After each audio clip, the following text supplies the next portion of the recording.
ir a jugar no era solo ir a jugar, sino que era, bueno, de repente tener la plata para comprar las galletitas y la merienda, y eso era un montón. Yo creo que estudié economía porque vi esa crisis y quería entender qué era lo que estaba pasando. Yo qué sé, estoy más desesperanzada, me gustaría dar un mensaje más esperanzador, pero la verdad es que no lo tengo. Entonces hay una organización de mujeres muy importante en el estallido del 2001, sobre todo desde abajo. La feminización de la pobreza marca que si vos querés el pobreza cero o querés un mayor desarrollo económico, tenés que focalizarte en esos grupos. Entonces creo que son un montón de aristas donde ya no tiene sentido,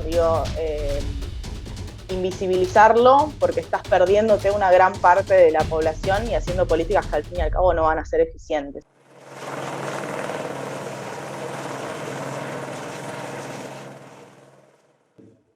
Candelaria, te quería preguntar algo de esto de, hay una foto formal sobre 2001 en donde no hay mujeres de poder.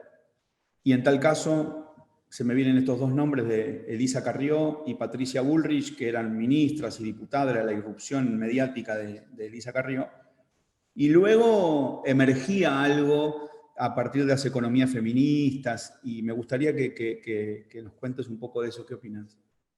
Sí, hay una participación muy importante de las mujeres en lo que es el estallido del 2001, sobre todo desde el movimiento piquetero, que en realidad era en muchos casos las piqueteras que se organizaban en estas barriadas populares, y también una participación muy importante en los clubes de trueque, digamos, donde las mujeres tenían ese rol de garantizar los bienes necesarios en las familias. Entonces hay una organización de mujeres muy importante en el estallido del 2001, sobre todo desde abajo, desde la organización eh, de esa subsistencia a partir de condiciones económicas muy precarias y un aumento de la pobreza muy alto, y del sostenimiento de los hogares a partir de este esfuerzo principalmente de las mujeres. Eso no se representa, si se quiere, en las esferas del poder institucional, esto que decís vos, la foto del 2001 tiene solo 2 mujeres, pero sí hay un crecimiento muy importante de la participación política de las mujeres a partir de estas organizaciones más desde abajo, y que luego, durante el siglo XXI, se van a ir organizando más y se van a ir desplegando en otras esferas de poder. ¿Cómo sentís en ese sentido que en el porqué, digamos? Porque, a ver, como articuladoras de un cambio social, como articuladoras la mujer de de una nueva organización y no ya como meras administradoras de una casa de familia que sufre cuestiones económicas. Digamos, hay un salto ahí, ¿no? A poder decidir. Sí, también se ve durante los 90 un aumento en la participación económica de las mujeres en el sentido tradicional, un aumento en la participación en el mercado de trabajo, y esto es muy interesante porque por un lado esa mayor participación, que uno podría decir, bueno, es beneficiosa para la autonomía económica de las mujeres y en ese sentido en empoderar a las mujeres como sujetos políticos, bueno, en realidad esos trabajos son en muchos casos trabajos precarizados, trabajos donde ya no rigen las reglas laborales que regían antes de los 90, sino que ya son trabajos con una flexibilización laboral mucho más grande, y en muchos casos se da este fenómeno que desde la economía se llama efecto de trabajador adicional, que es una masiva entrada de mujeres al mercado de trabajo para conseguir un ingreso complementario en un hogar donde ya el ingreso del trabajador tradicional no alcanza, que por ahí antes de los 90 alcanzaba, y después del 95, con todo lo que fue el efecto tequila en esta economía muy abierta hacia los mercados capitales, con una muy fuerte flexibilización de esos flujos, bueno, empieza a tener sus efectos, y esta incorporación de las mujeres no se da solo en el plano de la autonomía económica, sino para conseguir la subsistencia del grupo familiar. O sea que, digo, el empoderamiento de los sujetos como sujeto político de la mujer viene como respuesta a una necesidad de crisis más crisis más crisis. Digamos, como Sí. que si tirásemos de esa piola, a lo mejor llegabas al trabajo infantil, quiero decir. O sea, si esto se continuaba. ¿Cómo me parece también, además, que la economía feminista aporta mucha creatividad? al modelo digamos, de acumulación de capital doméstico, si se quiere, en los clubes de trueque. ¿Cómo funcionaba eso? Bien, sí, hay una idea que es muy importante y es cómo los trabajos de cuidado y los trabajos reproductivos, digo, los trabajos necesarios para la reproducción de la humanidad en sí misma, nunca pueden frenar, no pueden frenar en ninguna crisis y de hecho, ahora que estamos en el segundo año de pandemia, es muy claro que el año pasado paró, se frenó el aparato productivo, pero el reproductivo nunca se frenó. Entonces, ya cuando estamos llegando al estallido del 2001 y hay un desempleo muy alto y digo, hay un aparato productivo destrozado y despedazado en la Argentina, bueno, las mujeres, que son principalmente quienes se ocupan de esta esfera reproductiva, reorganizan otras formas por fuera de la economía mercantil, por fuera del mercado, por fuera de esa lógica, para llegar con los bienes necesarios para sus hogares y para la reproducción de sus familias.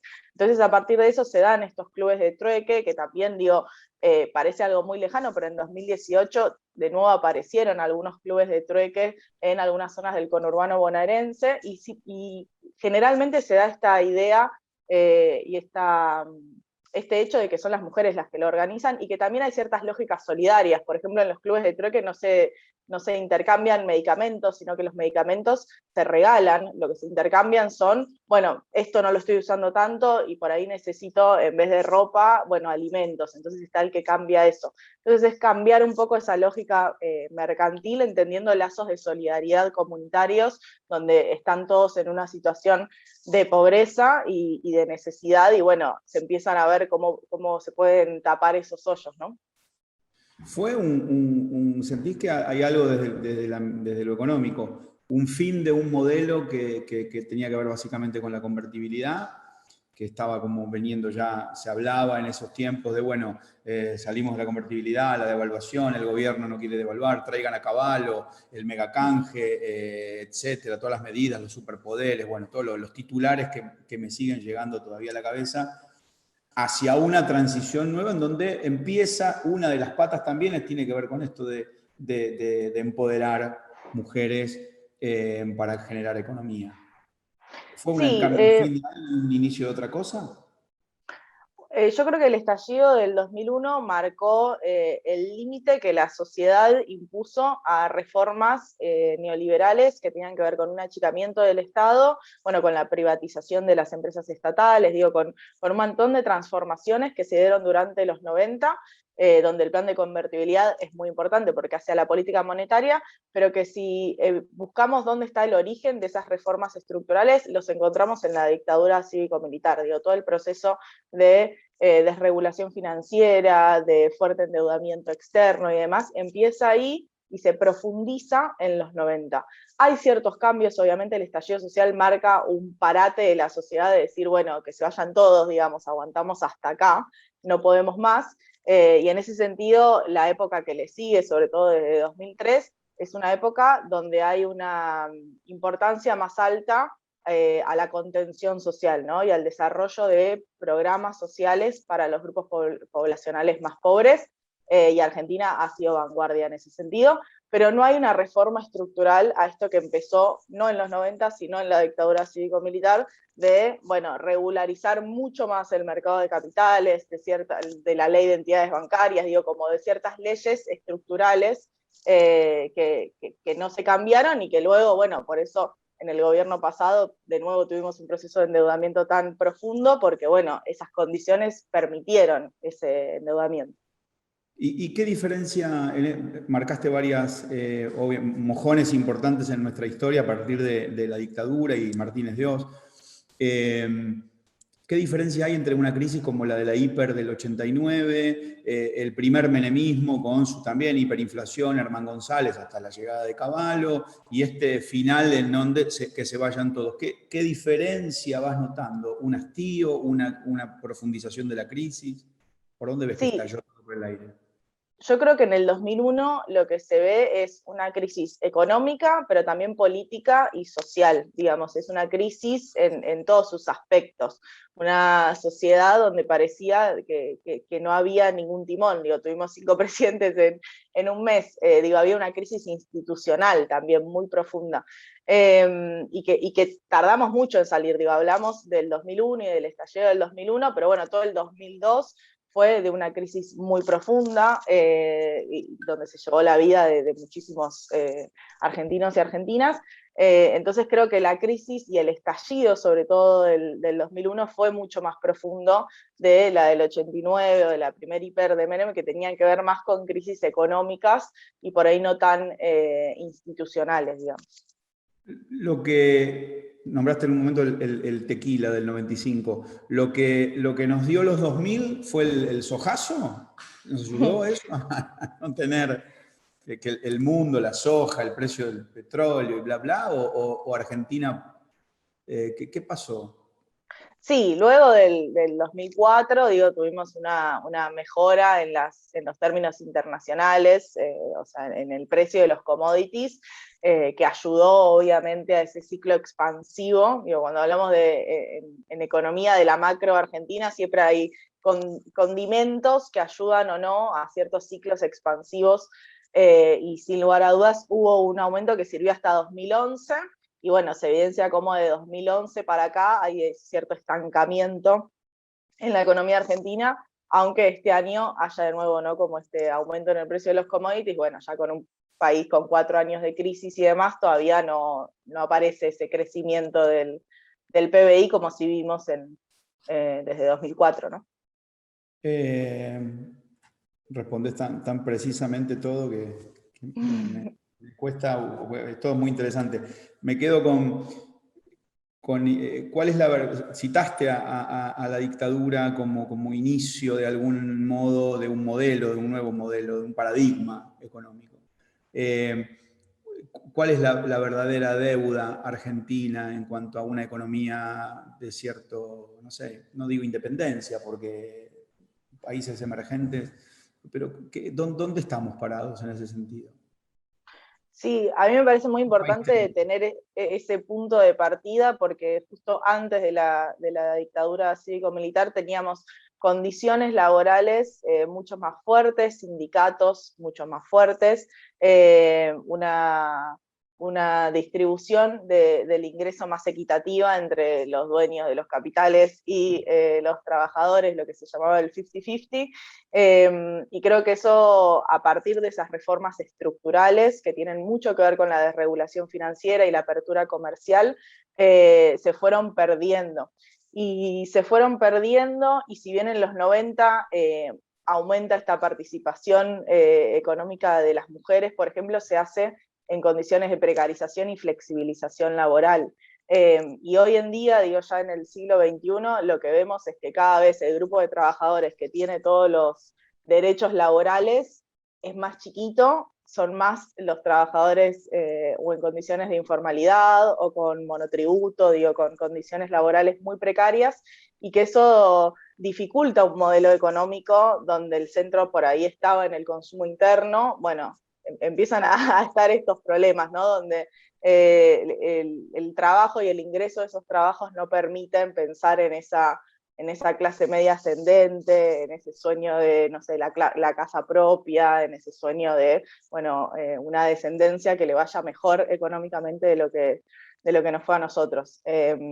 Y creo que no es un problema solo de Argentina, sino que es un problema regional y en el mundo. Digo, yo me identifico como millennial y es un poco los problemas que tenemos de decir, bueno, tenemos condiciones económicas mucho peores que la generación anterior a la nuestra y sueños mucho más bajos, como pensar en una casa propia, pensar en esto parece algo imposible. Entonces estas contradicciones del capital se ven, y bueno, atravesando el segundo año de pandemia, yo qué sé, estoy más desesperanzada. Me gustaría dar un mensaje más esperanzador, pero la verdad es que no lo tengo. No, total. La política, digamos, la política formal quitó de la discusión cosas que vos traes acá, digamos, sobre la propiedad de los medios de producción. Digo, hoy te las tenés que... La sensación es que como trabajador tenés que someterte a algún tipo de situaciones o de monotributo o de condiciones de contratación muy... Porque, ¿qué pasó? Los dueños del capital, digamos, desde la dictadura cívico-militar a hoy, la política quitó de la discusión esto, ya no está en tema la redistribución de la riqueza, ¿no? Sí, y hay una fuerte concentración económica, y las implicancias de esa concentración económica las pagamos todos y todas. Digo, este problema de inflación que tenemos recurrentemente en Argentina y que este año particularmente golpea más fuerte en el sector de alimentos, bueno, tiene que ver con una fuerte concentración económica en el sector de alimentos. Son principalmente 5 empresas las que controlan esa comercialización de alimentos. Entonces, digo, hay efectos muy concretos de estas derrotas, si se quiere, desde la dictadura para acá, y que traen problemas concretos en la política económica y en lo que vos podés hacer o no. Digo, a mí un ejemplo interesante me parece que fue el intento de expropiación o de estatización de Vicentín el año pasado, que era una política interesante en el sentido de, bueno, tener una empresa testigo en un sector que está tan concentrado, además con condiciones como que esa empresa estaba muy endeudada con el Estado, digo, con ciertos condimentos que hacían más fácil pensar en una estatización y en tener una empresa estatal en ese grupo. Y digo, la reacción ante eso fue una reacción no solo impulsada por estos grupos económicos concentrados, sino también una defensa, incluso popular en ciertos sectores, de esa propiedad privada. Entonces, Sí. digo, en términos simbólicos, es muy complicado pensar, bueno, que tenés gran parte de la población que no defiende sus propios intereses, sino que defiende los intereses de un sector que está muy concentrado económicamente.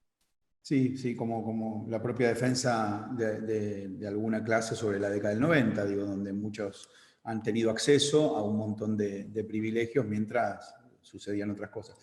En un momento, volviendo a 2001, lo que voy recogiendo es que la llegada de Cavallo como papá de la convertibilidad iba a ser el que nos podía sacar de la convertibilidad.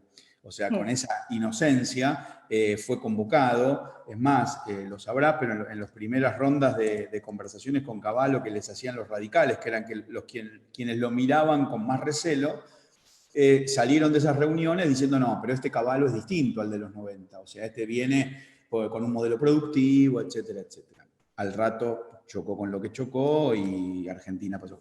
¿Cómo había, por lo que sabés y demás, qué chances teníamos de una salida de la convertibilidad y qué era esa salida? Tener una moneda propia, una devaluación, sin una tragedia con muertos y represión. ¿Era posible?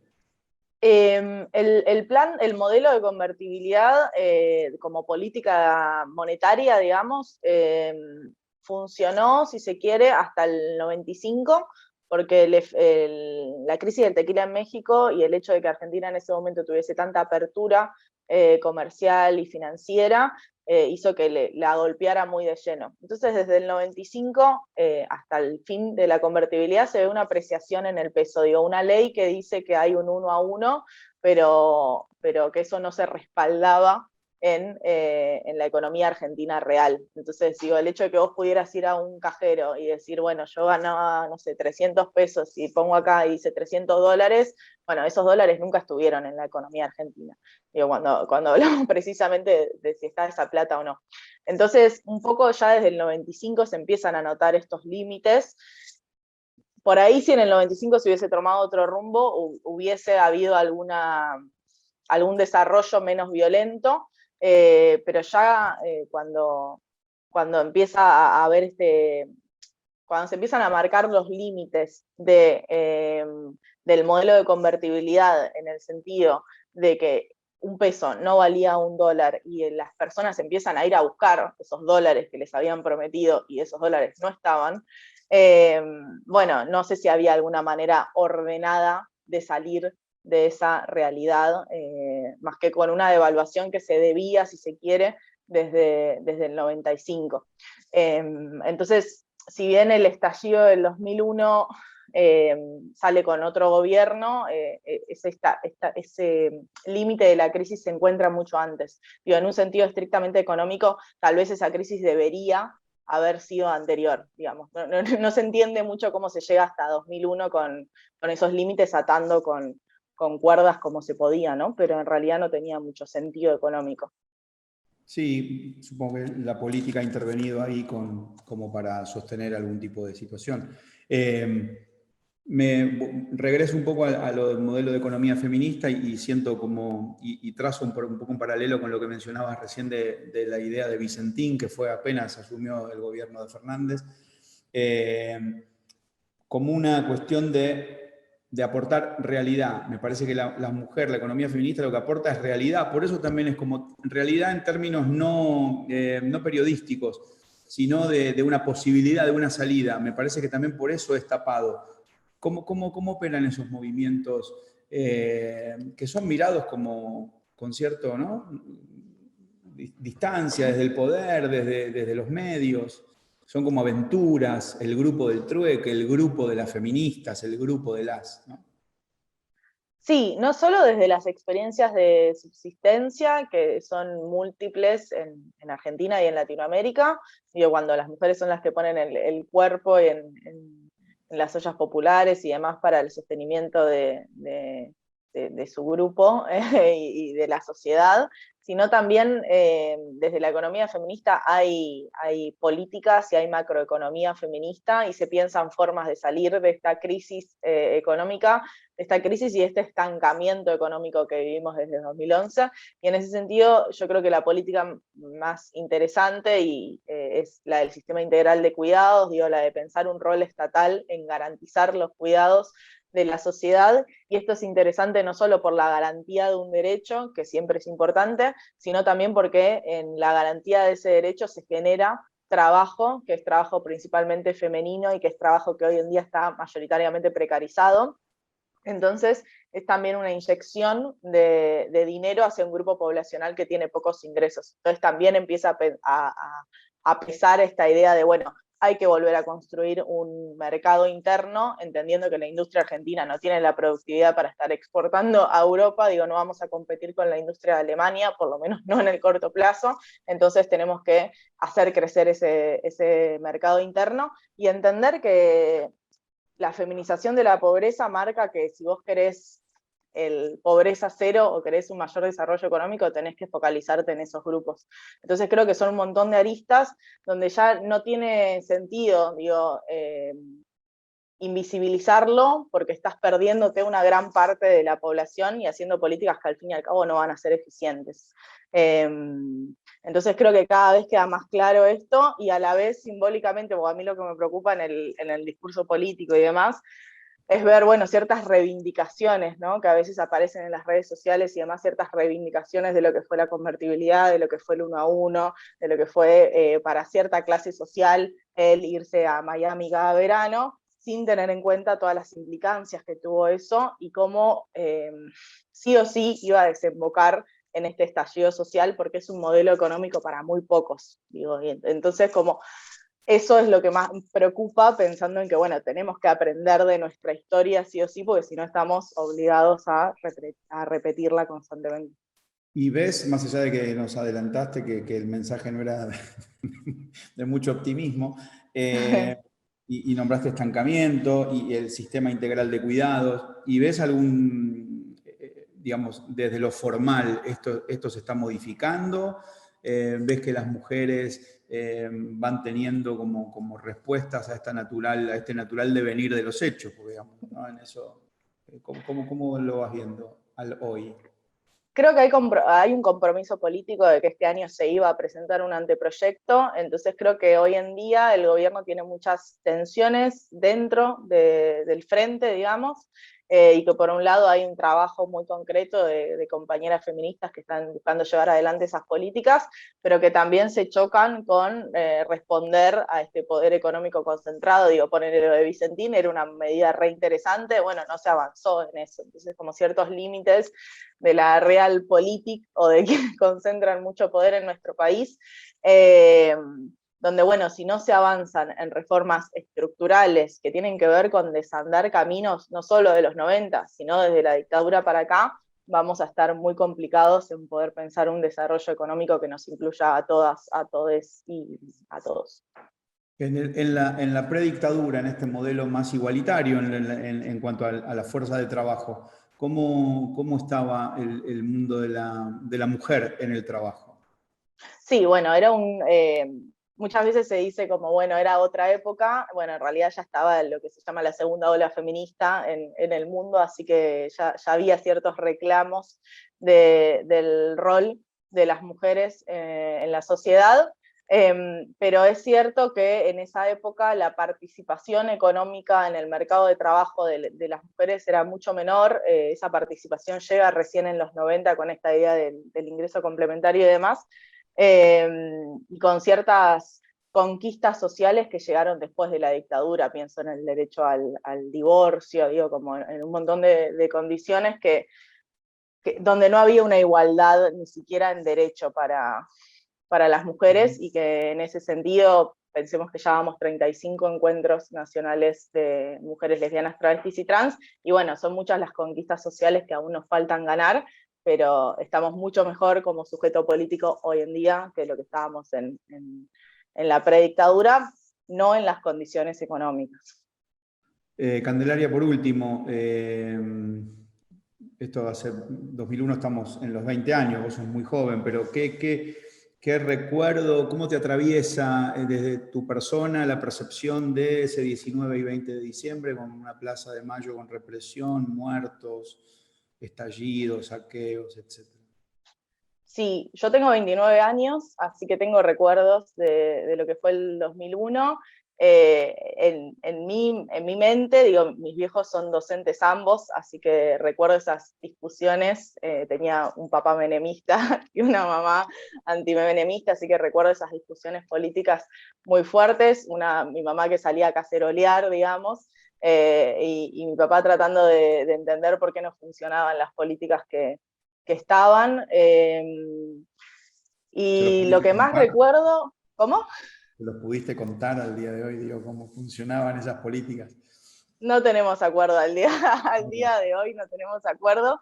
Eh, pero sí me acuerdo, o sea, si bien no, nunca me dejaron participar de las protestas populares, sí me acuerdo la vivencia en la escuela, digamos, cómo muchos compañeros pasaban a comer en el comedor de la escuela pública, digo, cómo de repente cuando ibas a la casa de un amigo tenías que llevar comida, digo, como ciertas cuestiones que uno naturaliza, porque yo tenía 8 o 9 años y me parecía normal caer con un tupper de comida a la casa de alguien, pero cuando lo ves con un poco más de distancia, decís, claro, era toda una carga económica, digo, ir a jugar no era solo ir a jugar, sino que era, bueno, de repente tener la plata para comprar las galletitas y la merienda, y eso era un montón, digo, no era algo que se hacía así nomás. Entonces esos recuerdos, esas discusiones, esos divorcios que se daban y discusiones por plata por todos lados, a mí personalmente me marcaron muchísimo. Yo creo que estudié economía porque vi esa crisis y quería entender qué era lo que estaba pasando, ¿no? Cómo esas crisis económicas tienen impactos en la vida cotidiana, y dan las condiciones y el marco donde se desenvuelve nuestra vida. Por último, viniendo hacia acá, ¿no? Como que estas salidas tienen un alto costo social por lo general. ¿Qué vislumbras, digamos, en este modelo de inflación, de una Argentina con 4 o 5 años de no crecimiento? Eh, ¿Qué ves al respecto? Sí, es una situación complicada. Sí hay un paraguas social, de contención social, que no existía en el 2001, y eso me parece una diferencia central. Digo, está la asignación universal por hijo, digo, hay un montón de políticas específicas que hacen que no sea el mismo estallido, digo, que no sea el mismo el costo, ¿no?, en los grupos poblacionales de menores ingresos. Sí hay una pérdida del poder adquisitivo de los salarios ya hace 4 años, entonces todo lo que era clase media, bueno, cada vez cae más debajo de la línea de pobreza, y cómo ese impacto está diferenciado en género y sobre todo también en la juventud, digo, no solo preocupa para el hoy, sino que preocupa para el mañana, ¿no? Digo, si tenemos esos niveles de más de 20 puntos de desempleo, para la juventud y casi 30 puntos para el caso de las jóvenes mujeres. Bueno, ¿qué podemos esperar de esta economía? No te digo del futuro, te digo dentro de 10 años. Yo creo que la pregunta, o por lo menos lo que a mí me conflictúa, es un poco eso, y obviamente tiene que ver con que estamos en un año donde el déficit fiscal fue mucho más chico. Digo, yo hablo de ajuste fiscal, hay gente que habla de corrección, pero digo, se nota en la calle la menor, el menor poder adquisitivo y la menos plata que hay. Eh, y bueno, en un año electoral y además en plena negociación con el Fondo Monetario Internacional. Entonces hay ciertas discusiones que pensamos que no iban a volver nunca más y que de repente las estamos dando de nuevo. Entonces, creo que la salida de eso tiene que ser una salida más inclusiva, donde quede claro que el Estado tiene un rol central en la economía y sobre todo en un país latinoamericano, y no volver a recetas que ya sabemos que no funcionan. Candelaria, gracias, muy Muchas amable. gracias.